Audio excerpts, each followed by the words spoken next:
All right, everybody, and welcome back to the Seeds of Change podcast. I am your host, Mark A. Turnipseed, and I am happy to be here today. It is a bright, shining Monday, windy, tumultuous Monday in Boca Raton, Florida. And I am stoked today because today I shaved my face. Actually, yesterday I shaved my face. Shaving my face for me represents a challenge. It represents a challenge because I get so used to having, a little bit of coverage on my face. And it seems silly as I share this, but it is actually a challenge for me to shave my face. It's actually a challenge for me to change my appearance from what I'm used to seeing in the mirror, right? A few years ago, I remember challenging myself greatly. A lot of people challenged themselves greatly during COVID, and that was when we all decided to shave our heads.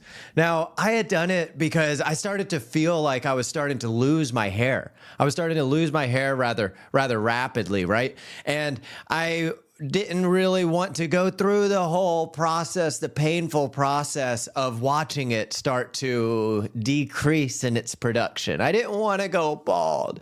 And so I decided, instead of this, I'm just going to bite the bullet. Instead of suffering through the pain of slow decay, I am just going to bite the bullet and I'm going to shave my head.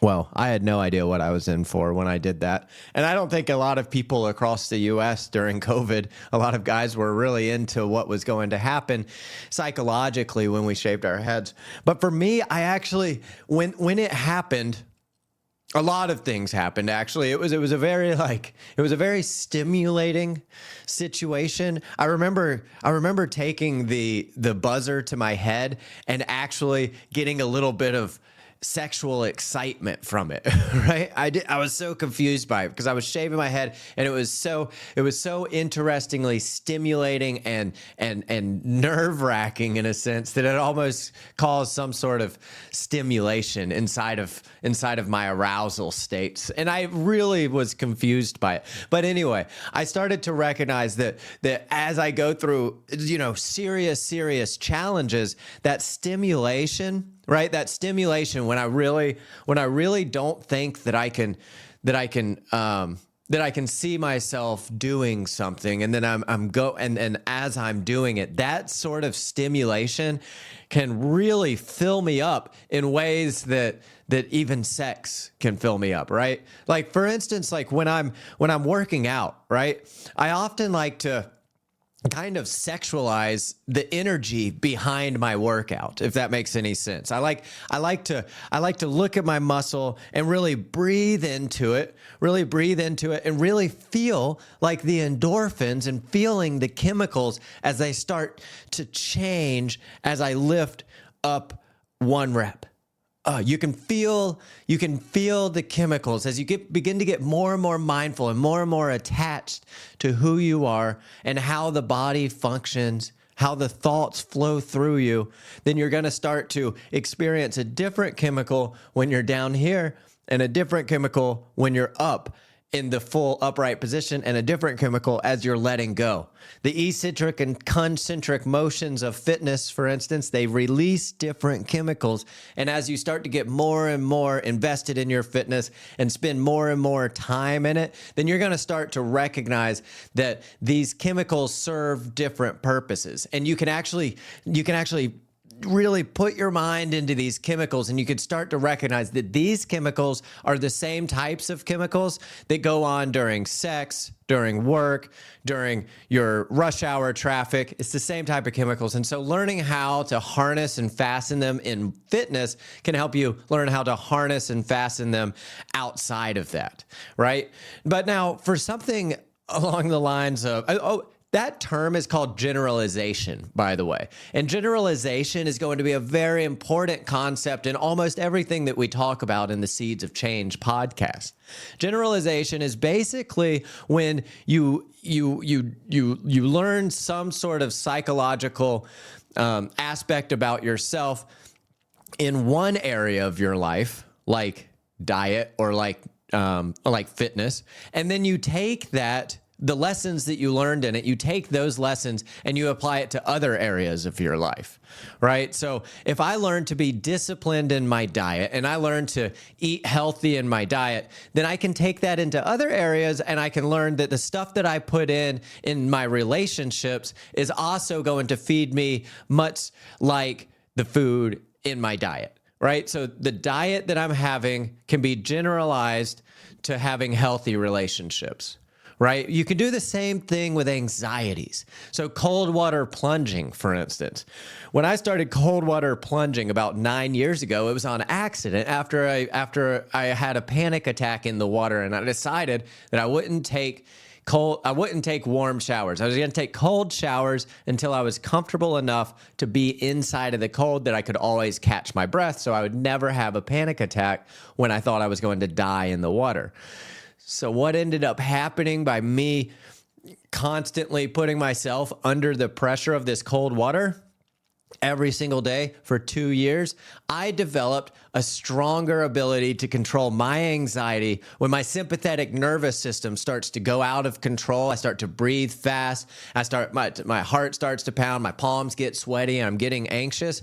In those moments, I can generalize what I learned from my cold plunging, and I can bring it into that situation. I can calm down my central nervous system response to the stressful situation that's now causing this anxiety, right? That is the pure example of the generalization concept as it pertains to the psychological sciences. Now, I'm going to use the generalization concept with shaving my face. We just did it with fitness. We just did it with diet. And now we're going to look at shaving my face, right? So shaving my face, what does that do? Like what inside of us changes when we change the way that we appear, right? The way that we appear, the way that I appear to myself and to the world is a very important thing. It's your self-image, y'all. Your self-image, the way that you view yourself is going to affect how you present yourself in your situations throughout the day, right? So if I shave my face and then when I shave my face, I develop a baby face, then am I going to start to feel more like a baby, right? More like a baby and less like a man. Is that going to happen? And if that does happen, how am I going to process this? And how am I going to stay an effective individual? How am I going to stay the man that inside of my head that I want to be, right? So if something changes on your outside, maybe you shave your face, maybe you start losing your hair, or maybe, I don't know, maybe you get injured and you start gaining weight because you can't go to the gym as much. Maybe something else happens. Maybe you have a baby and you start gaining weight because you can't go to the gym as much. Maybe you start a new job and you start gaining weight, right? There's all sorts of reasons why we can change. For myself, I mean, I've changed. For y'all who know my story, right? In the past 3 years, I've changed a whole bunch, right? I love change. I've learned to love change. I've also learned that when I don't change, when my little heart wants to change and I don't let it, I end up very, very depressed. I end up very sad. But the thing is, when I do change, then I also become sad. I also become kind of depressed because there, right after I change, it's like there's a conflict of who was the last person that I was and who's this new person, and what am I ever going to be able to go back to that old person? For instance, like when I adopted a gym lifestyle, a healthy health and wellness fitness lifestyle, I had to put to death, right? I had to put to death this old person who was no longer me anymore. And in doing so, the daily pushing that old person back to the side is a challenge for me. It's a challenge and it hurts, and it also feels a little bit off and a little bit weird, right? It feels like, how am I presenting myself? I'm different now, right? I'm different. And if I feel different on the inside, then I should be portraying difference on the outside, right? And so, but there's some things like in the health and wellness lifestyle, like that's something that when you make the change, you want to protrude that on the outside, right? But what about for something like shaving my face, right? Where I take it off, and then I feel a little bit less than, right? What about those situations? When I shave my face, I feel less than. I feel like I'm younger. I feel like people don't take me as serious. So I shaved this face, and then I went to a fundraiser, this big old important lymphatic and lymphoma society, fundraiser where people are, raising up their things, do $50,000 contributions, right?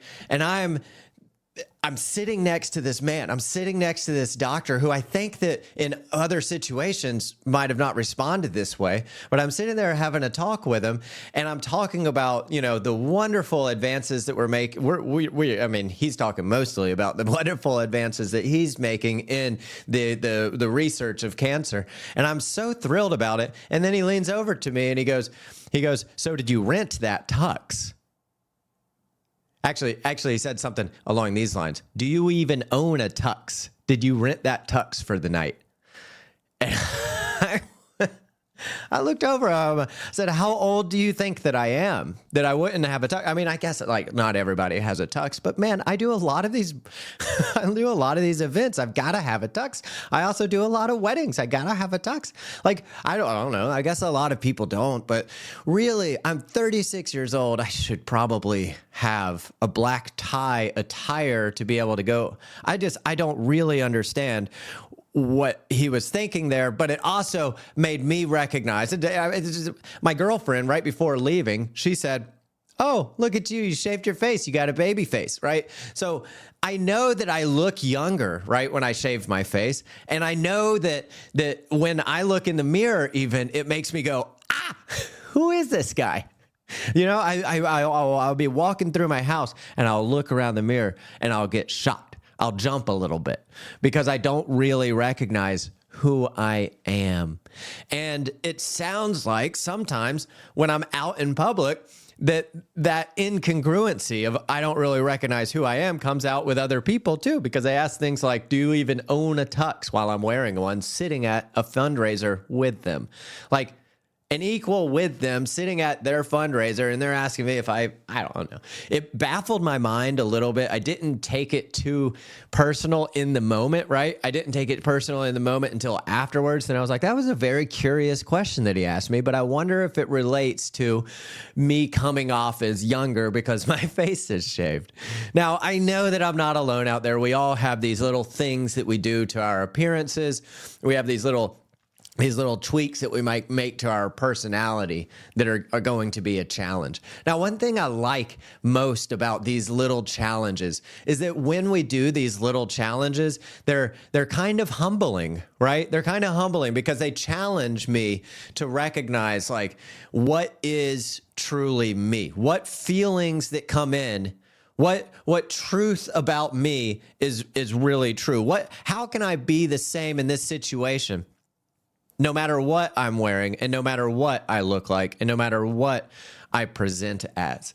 How can I be the same? How can I get the same fulfillment, the same satisfaction out of this situation no matter what I am feeling like or expressing myself as? How? Well, I've got a little seed of change tidbit here. I notice that in my life, the number one way to get over challenges is there's first an acceptance. So there's first an acceptance. And inside of this acceptance, there's got to be this yearning almost, this yearning for an acceptance of something so much deeper, right? So much deeper than just saying, I have a baby face, right? When I shave, I have a baby face. This acceptance needs to run so much deeper than this. This acceptance needs to run in the course that is running through my very bones and my blood, right? I need to accept the fact that not that I have a baby face. I need to accept the fact that it doesn't matter if I even have a face type of mentality. Now, if I accept that no matter if I even have a face, now that's such a that's such a huge concept. So instead of that, maybe think, what if I have every face? So what if I have both the ugliest face and the most beautiful of faces all at the same time? What if that's the case? What if, as I present to people who are up there, who are in front of me, what if I present to them like I'm every face, like I'm one face, like I'm all or nothing type mentality? That means when I do that, I'm kind of accepting the fact that my face doesn't actually matter. And that acceptance is a lot different than accepting that I have a baby face, right? Accepting that you have a certain baby face, or accepting this, that, or the other issue about you is going to fill that mind with some issue, right? It's going to be like, oh, now I got to present myself as not a baby face. So instead of doing that, the first thing is accepting that it really doesn't fucking matter. It really doesn't matter what your face is like. It really doesn't matter what your face is like, right? And I know this to be a solid truth. I know this to be a truth. And I know this to be a truth because in that same situation, if I had not been kind of feeling that way, then he might have not been expressing himself that way and asking me if I even owned a tux.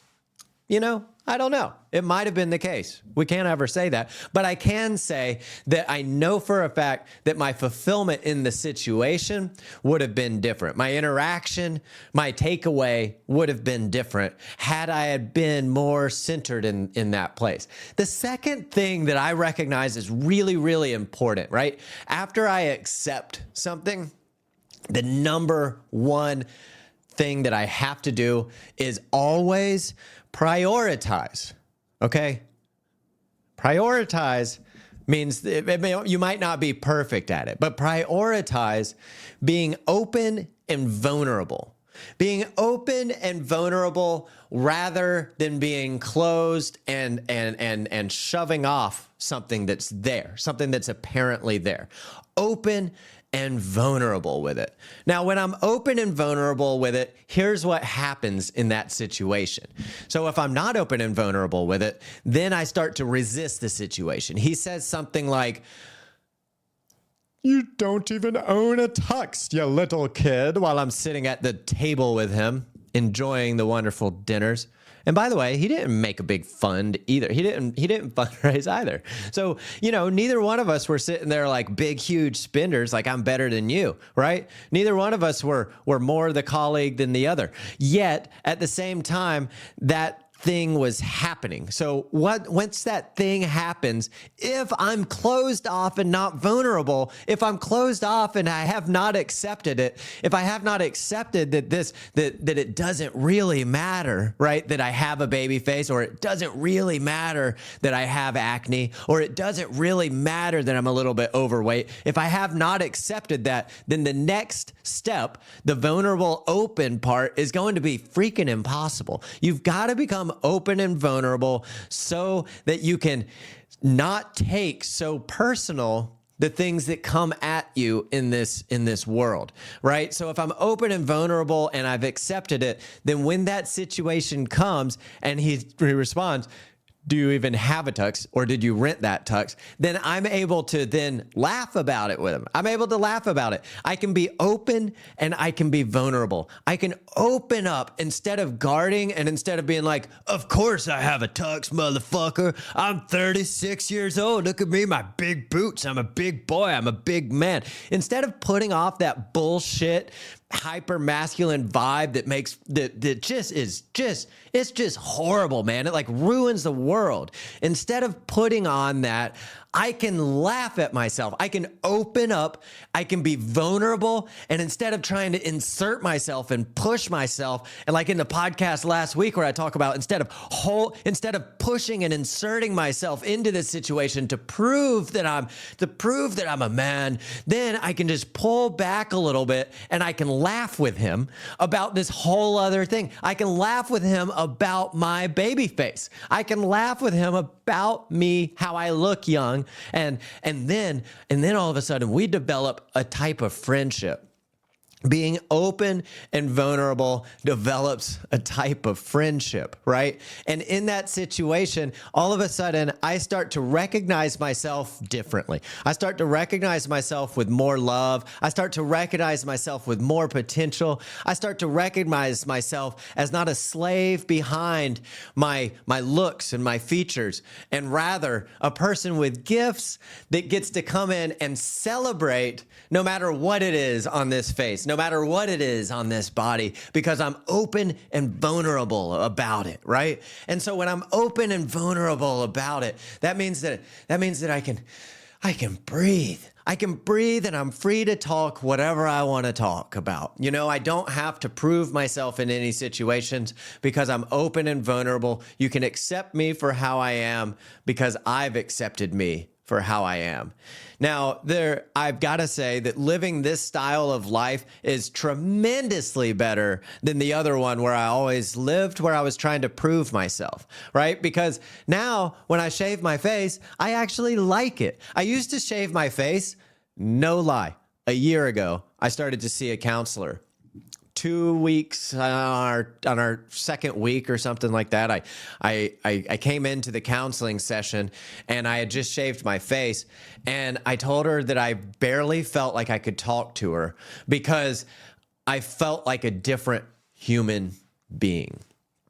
So we started working on this very concept, right? We started looking at, okay, well, I obviously look at myself. I obviously take so much investment. I take so much concentration on how I'm presenting myself, what I'm saying, what I'm doing, that I'm not just being open and vulnerable. Rather, I'm holding back. And if I'm not being open and vulnerable, then people can't see me and they can't love me for who I am. Only when I'm open and vulnerable do people know who the real Mark Turnipseed is. Only if I'm willing to see myself as a part of this one world, right? As not this unique identifier out there, as not the center of the world. As long as I can see myself as connected, right? I like to, one of my favorite quotes within a beautiful stream called life is to become centered, not the center. That's one of my favorite quotes that I came up with a couple of years ago. Become centered, not the center.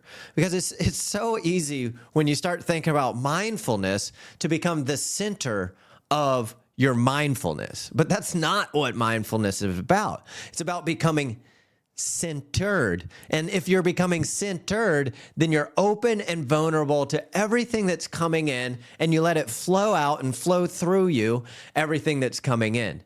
And you don't hold on to any of it, right? So you don't hold on to the idea that you looked this way at 24 to 28, and then now you're different. You're not holding on to it, right? It's just coming in. It's just information coming in. It's just knowledge. It's coming in, and it's going out, and it's moving through you. It's a process of life. It's a loving, wonderful place to be. And if you don't know how to get there, guys, re-listen to this podcast and give it some thought. Seriously, just give it some thought and try to sit with yourself in your mirror and accept that the way that you present today has no bearing, really. It has no bearing because your face is literally, I mean, yes, right here, when I look at my face, it matters, but within 1 second, 2 seconds, it does not matter, man. It really does not matter. If you were the most hideous person in the world and you had a pure heart of love, then you don't have to hide that hideous face. You don't have to hide your insecurities. You really don't have to hide your insecurities. Guys, let's look at this. Let's look at this for what it really is, okay? I have this stuff on my face, and it covers and it hides, my skin. It covers and it hides the shape of my bones, right? It's like the men's makeup, basically, having a beard on your face. It's like the men's makeup, and when I take it off, it actually exfoliates my skin, which is nice. Put on some nice little Halo 42 oil on my skin right after I get the shave done, and it feels like nice and smooth and soft. So what it does physically is actually helping my skin. Now, what it does mentally is it makes me feel a little bit younger, right? And it's just an ever so slight change. It's just an ever so slight change. This ever so slight change is the same type of thing that can happen when we make ever so slight changes inside of our hearts and inside of ourselves. When we make an ever so slight change that I'm going to do something a little bit differently, then we're going to start to come off as a different person. Now, if we take too much investment into that and we start to concentrate too much on that, like I was with my face after shaving it, then it's going to infiltrate our thoughts and we're not going to be able to accept that this doesn't really matter, right? So the first things first is that we make the change and then we accept where it is. We accept where it is within us, right? We accept where it is, and then we move on to being open and vulnerable about it. We move on to not trying to hide it. We move on to being vulnerable about it and allowing other people's thoughts and words to come in, and then when they do, to go right through us so that we can interact with those thoughts rather than holding on to them and becoming emotional about them. We can then talk about them, we can laugh about them, we can develop friendships over them. And then the last thing that happens, we finally get to step in and celebrate ourselves. We get to celebrate ourselves because here's what happened when we accept, then we're open and vulnerable. People come around you. When you think that people were going to start hating you more, right? When you think that people were going to start to laugh at you more because of your baby face. When you think that you're going to start having a more difficult time and be more lonely, people wrap their arms around you because you know what? Now they can trust you. Now they know you for face value. Whereas before they could tell that you were trying to hide something. You weren't accepting. You were trying to tell them what was more important about you by trying to insert yourself and by trying to say, you know what, even though I might have a baby face, I'm a big freaking man. You know, that type of style of living is really hard to love. It's really hard to love a person who has that style of living, who's always trying to prove themselves to you. You don't have to prove yourselves to other people, guys. All you have to do, you don't have to prove yourself to other people, guys. All you have to do is be open and vulnerable. Be open and vulnerable and show your true self. The one really pressure you should have is, can I prove that I am truly myself every single day? People come around you, people give you hugs, people ask you to be your friends, and then you get to celebrate who you are with these people. And then the biggest thing is you get to start celebrating who they are. You get to start giving back to the world instead of being so wrapped up in your head about how you can get something from the world or how you're going to fit in the world or how you're going to take part in the world. The world begins to give to you. So if you like this Seeds of Change podcast, then please hop on over to my Patreon website where you can support the Seeds of Change podcast with a little monthly donation. I love you guys so much. I love doing this podcast. Let's keep it on the air. I hope to hear from you in my email boxes, on my Instagram, and any sort of way you can get in touch with me. This has been the Seeds of Change podcast. Everybody, I am your host, Mark A. Turnipseed. I hope you have just an absolutely wonderful week. I will be on the flip side, and I hope you like this red color. Let me know if you like the red color. The red color, for all of y'all in the radio land, is on the back of this, and you won't be able to see it unless you hop onto the YouTube channel, and then you'll be able to see my bright, shining, perfectly shaven, beautiful face, beautiful baby face, and we can baby face together and we can laugh about it all day long. All right, everybody. Happy Monday. I am Mark Turnipseed, your host. Seeds of Change.